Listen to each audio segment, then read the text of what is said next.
کله چې د س نه وروسته ای راشي آی راشي وای راشي دا به د سین یا د سی اواز تولیدوي. لکه ملګرو بایسیکل کې ملګرو تاسو ته ښکاري س نه وروسته وای راغلی، س نه وروسته وای کله راشي دا به د سین یا سی اواز ورکوي. همدغسې ملګرو سیلینګ.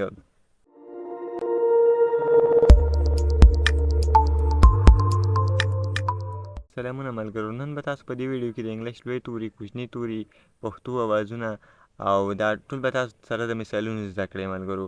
تاسو ته ښکاري ملګرو تاسو مې دلته لیکلي دي لوی توري، دلته مې ورته کوچني تور لیکلي، دلته مې ورته پښتو اوازونه لیکلي، دلته مې ورته مثالونه لیکلي ملګرو. اوس ملګرو دا هر یو زده کوو، دا هر یو توری زده کوو چې په پښتو کې کوم اواز تولیدوي او کومه مثال ورکړي موږ کومسې ویلی شو.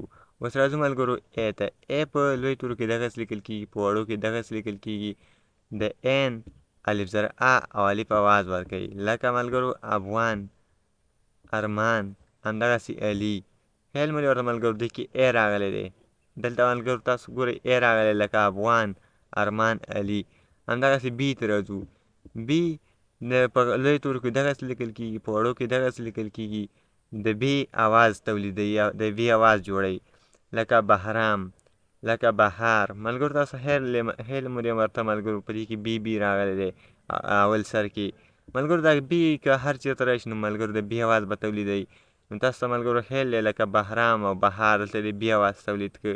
همدغسې سی ته راځو. سی په لویو تورو کې دغسې لیکل کېږي، په وړو کې لږه وړه لیکل کېږي او په د کاپ، سین او سی اواز تولیدوي، لکه سنټر، همدارنګه سنټر او لکه ملګرو تاسو ښکاري کار کې ملګرو د کاپ اواز تولید کړی دی، دې کار کې ملګرو د کاپ اواز تولید کړی دی او سنټر کې ملګرو د سی اواز تولید کړی دی. ملګرو اوس دا زده کوو چې دا سی په کوم ځای کې د کاپ اواز ورکوي او په کوم ځای کې د سین او سی اواز ورکوي. ملګرو کله چې د سی نه وروسته ای راشي آی راشي وای راشي دا به د سین یا د سی اواز تولیدوي. لکه ملګرو دلته مې ورته مثالونه درکړي دي، دا لغتونه دي، دلته مې ورته معناګانې لیکلي دي. سیلینګ ته ملګرو تاسو خیال دی سیلینګ کې وروسته د سی څخه وروسته ای راغلی دی، تاسو ته ښکاري ملګرو دغه ای راغلی دی. دلته ملګرو موږ دا سیلینګ ویو، کیلینګ نه شو ویلی او نه بل شی ویلی شو. سیلینګ معنا ده چته.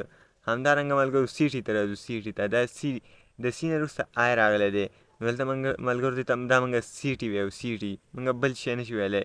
دلته به د سین یا د سی اواز تولیدوي. همدارنګه ملګرو د وای ته راځو. د سی نه وروسته چې کله وای راشي بیا هم د سی یا د سین اواز تولیدوي، لکه سایکل. همداراز سایکل دوران ته وایي، سیټي ښار ته وایي، سیلینګ چت ته وایي، بایسیکل ته وایي، موږ ورته پښتو کې سایکل هم ویو. نو ملګرو دا هم زده کړل. همدارنګه ملګرو تاسو باید دا په یاد ولرئ چې هر کله د سی نه وروسته د دغې دریو تورو نه بغیر کوم توري چې راشي نو بیا به د کاپ اواز ورکوي، د کاپ اواز ورکوي. لکه ملګرو تاسو دلته ښکاري کیټ، د سی نه وروسته ای راغلی ده. همداسې کار کې ملګرو بیا ای راغلی ده. همداسې کیور ته ملګرو تاسو ښکاري دې نه هم وروسته یو راغلی ده. همدارنګه ملګرو کوډ د سی نه وروسته او راغلی ده، دا موږ کاپ تلفظ کوو. لکه کمره ملګرو خیال مې دی د سی نه وروسته دلته هم ای راغلی ده. ملګرو تاسو ته ښکاري ملګرو چې کله سی نه وروسته دغه پسیني درې توري راشي نو بیا به سین یا سی اواز ورکوي، او کله چې نور کوم تور ترې راشي تقریبا 30 توري راځي، 30 توري چې د دې نه بغیر 30 توري پاتې کېږي، د دې درې تورو نه بغیر هغه 30 توري چې راشي نو بیا دغه سی په کاپ تلفظ کېږي. ملګرو په دې هیله ملګرو تاسو په دې مکمل پوه شوي یاستئ چې سی په کوم وخت کې د دغې درې تورو اواز تولیدوي. اوس ملګرو راځو ډي ته. ډي په لویو تورو کې دغسې لیکل کېږي، په کوچنیو تورو کې دغسې لیکل کېږي، د ډال او دال اواز تولیدوي. لکه ملګرو ډور. همدارنګه ملګرو درمان. دا که چېرته موږ درمان هم ولیکو ملګرو خو انګریزان بیا هم درمان وایي، نو دې ته کوم ځانګړی قانون نشته یا قاعده نشته دی چې موږ ووایو چې دا ډي په دې وخت کې د ډال اواز ورکوي، په دې وخت کې د دال اواز ورکوي. اوس ملګرو راځو ای ته. ای په لویو تورو کې دغسې لیکل کېږي، په کوچنیو تورو کې دغسې لیکل کېږي. د ی او څرګنده ی اواز ورکوي، لکه ایر. خیال مو ورته ملګرو لکه ملګرو ایرا دغه ملګرو ایرا ویل کېږي. همدارنګه ملګرو راځو ملګرو مونږ د ای ته راځو. همدارنګه ملګرو موږ راځو اف ته. اف په لویو تورو کې دغسې لیکل کېږي، په کوچنیو تورو کې دغسې لیکل کېږي. د فی اواز تولیدوي، لکه ملګرو فهیم. ملګرو تاسو ښکاري ملګرو فهیم په فی باندې لیکل کېږي ملګرو، ځکه مونږ دلته ورته په انګلیش کې اف استعمالوو، ځکه ملګرو چې اف د فی اواز تولیدوي. ملګرو راځو جی ته. جی په لویو تورو کې دغسې لیکل کېږي، په کوچنیو تورو کې دغسې لیکل کېږي. د ګاپ او جیم اواز تولیدوي، لکه ملګرو جینټ. همدغسې ملګرو ګارډن. اوس ملګرو راځو دا هم زده کوو چې جی په کوم ځایونو کې د جیم اواز تولیدوي او په کوم ځایونو کې د ګاپ اواز تولیدوي. نو راځئ ملګرو دا زده کوو. اوس تاسو ته ملګرو ښکاري دا د جی هم هماغسې د سی غوندې قانون یا قاعده ده. دا ملګرو جی ده. تاسو ته ښکاري ملګرو دغه جی ده. د جی نه چې هر کله وروسته هماغه ای راشي یا آی راشي او یا وای راشي، نو دا به بیا جیم تلفظ کېږي یا به د جیم اواز تولیدوي. لکه ملګرو ایج. د جی نه مخکې وروسته ملګرو څه شی راغلی؟ ای راغله. ملګرو لکه جینټ تاسو ښکاري ملګرو جی نه وروسته آی راغلی دی، نو د آی دلته هم جی د جیم اواز ورکوي. دغسې ملګرو لکه جیالوجي. ملګرو خیال مو د جی نه وروسته دلته ای راغلی دی او دلته اخره کې بیا هم د جی نه وروسته وای راغلی دی. نو تاسو ته ښکاري ملګرو دغه توري چې د جی نه وروسته راشي، هر کله چې دغه تور د جی نه وروسته راشي نو دغه به د جیم اواز ورکوي. ملګرو د ایج معنا د عمر، د جینټ معنا د لوی او جیالوجي ته وایي. اوس ملګرو دا زده کوو چې د جی نه وروسته چې کوم 19 تورې وغیره پاتې کېږي، د دې دریو تورو نه علاوه چې کوم تورې پاتې کېږي، نو هغه چې هر کله د جی نه وروسته راشي نو بیا به مونږ د ګاپ به یې تلفظ کوو، لکه ملګرو ګیټ. همدغسې ملګرو ګو. همدغسې ملګرو تاسو ښکاري ګوډ. همدغسې ملګرو ګن، ګارډن. ملګرو دا په یاد ولرئ، بیا هم درته وایم چې د جی نه وروسته چې کوم دغه تور راشي نو بیا به د جیم اواز ورکوي، او کله چې د دې تور نه بغیره نور تور راشي نو بیا به د ګاپ اواز ورکوي. نو ملګرو په دې هیله چې تاسو به دا هم ځان سره په یاد ساتلي. اوس ملګرو راځو اچ ته. اچ په لویو تورو کې دغسې لیکل کېږي، په کوچنیو تورو کې دغسې لیکل کېږي. د هې او د سترګې یا ګرد هې اواز ورکوي، لکه حشمت. خیال مو دی ورته ملګرو حشمت. همدغسې ملګرو راځو آی ته. آی په لویو تورو کې دغسې لیکل کېږي، په کوچنیو تورو کې دغسې لیکل کېږي. د څرګندې اواز تولیدوي، لکه ملګرو احرام. همدغسې ملګرو راځو د جې ته. جې په لویو تورو کې دغسې لیکل کېږي، په کوچنیو تورو کې دغسې لیکل کېږي.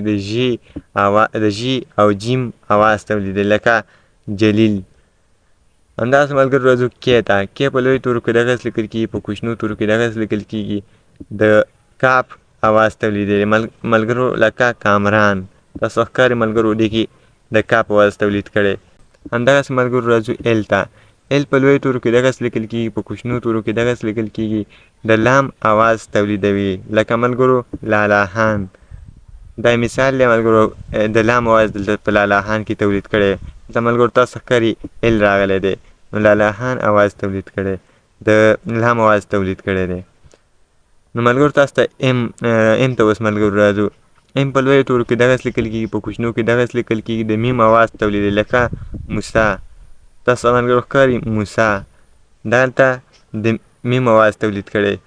اوس ملګرو ان ته راځو. ان په لویو تورو کې دغسې لیکل کېږي، په کوچنیو تورو کې دغسې لیکل کېږي. د نور او د نون اواز تولیدوي، لکه ملګرو ناصر. همدغسې ملګرو پاندره. اوس ملګرو او ته راځو. او په لویو تورو کې دغسې لیکل کېږي، په کوچنیو تورو کې دغسې لیکل کېږي. د عین او وو اواز تولیدوي، لکه ملګرو عمر. همدغسې مون. پی په لویو تورو کې دغسې لیکل کېږي، په کوچنیو تورو کې دغسې لیکل کېږي. د پی اواز تولیدوي، لکه ملګرو پشتو.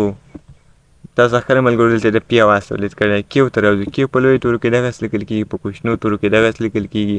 د کاف اواز تولیدوي، لکه قرآن. همدغسې ملګرو آر ته راځو. آر په لویو تورو کې دغسې لیکل کېږي، په کوچنیو تورو کې دغسې لیکل کېږي. د آر اواز د ری اواز ورکوي بهانې سره، د ری اواز تولیدوي، لکه راشد. ملګرو اس ته راځو. اس په لویو تورو کې دغسې لیکل کېږي، په کوچنیو تورو کې دغسې لیکل کېږي. د سواد او سین اواز تولیدوي، لکه ملګرو سلیم. همدغسې ملګرو صابر. اوس ملګرو راځو ټي ته. ټي په لویو تورو کې دغسې لیکل کېږي، په کوچنیو تورو کې دغسې لیکل کېږي. د توی، ټې او ټي اواز تولیدوي ملګرو، لکه ټال. دلته یې ملګرو د ټي اواز تولید کړی، لکه ملګرو طاهر بهانې سره ملګرو طاهر. ملګرو تاسو ته خیر دی ملګرو، دلته د ټي اواز تولید کړی. طارق. ملګرو راځو یو ته راځو. یو په لویو تورو کې دغسې لیکل کېږي، په کوچنیو تورو کې دغسې لیکل کېږي. د الف او یو اواز تولیدوي، لکه ملګرو یونایټي. همداسې ملګرو لکه انهپي. همداسې ملګرو راځو وي ته. وي په لویو تورو کې دغسې لیکل کېږي، په کوچنیو تورو کې دغسې لیکل کېږي. د وي او واو اواز تولیدوي، لکه ملګرو ویری. همداسې ملګرو لکه ویلي. دلته ملګرو ویلي کې تاسو ګورئ د وي اواز تولید کړی دی. همداسې ملګرو راځو ډبلیو ته. ډبلیو په لویو تورو کې دغسې لیکل کېږي، په کوچنیو تورو کې دغسې لیکل کېږي. د واو اواز تولیدوي ملګرو، لکه ولي. لکه ولي. همداسې ملګرو لکه واحد. اوس ملګرو راځو ایکس ته. ایکس په لویو تورو کې دغسې لیکل کېږي، په کوچنیو تورو کې دغسې لیکل کېږي. د سین، کاپ او ایکس اواز ورکوي، لکه ملګرو ایکس ری. همدغسې ملګرو لکه بوکس. دلته هم د ایکس اواز ورکړی و. ملګرو وای ته راځو. وای په لویو تورو کې دغسې لیکل کېږي، په کوچنیو تورو کې دغسې لیکل کېږي. د ی او څرګنده ی اواز ورکوي، لکه یل معنا ده چغه وهل. همدغسې یمین. اوس راځو زیډ ته. زیډ په لویو تورو کې دغسې لیکل کېږي، په کوچنیو تورو کې دغسې لیکل کېږي. د دوات، زوی او زی او زال اواز ورکوي، لکه ملګرو زاهد. همدغسې ملګرو لکه ظاهر. نو ملګرو دا هغه توري چې ما تاسو ته وښوده په لویو تورو کې دغسې لیکل کېږي. دا توري په کوچنیو کې دغسې لیکل کېږي. پښتو کې دغسې اوازونه تولیدوي او مثالونه مې ورته هم ورسره ویلي. ملګرو که چېرته تاسو زموږ دا ویډیو اوس نو ملګرو که چېرته تاسو دغه ویډیو خوښه شوي وي او غواړئ دغسې نورې ویډیوګانې وګورئ، نو زموږ چینل سره سبسکرایب کړئ او د بیل آیکن تړی هم کېکاږئ چې زموږ د نوي ویډیوګانو څخه خبر شئ. نو تر بلې ویډیو مو په الله سپارو.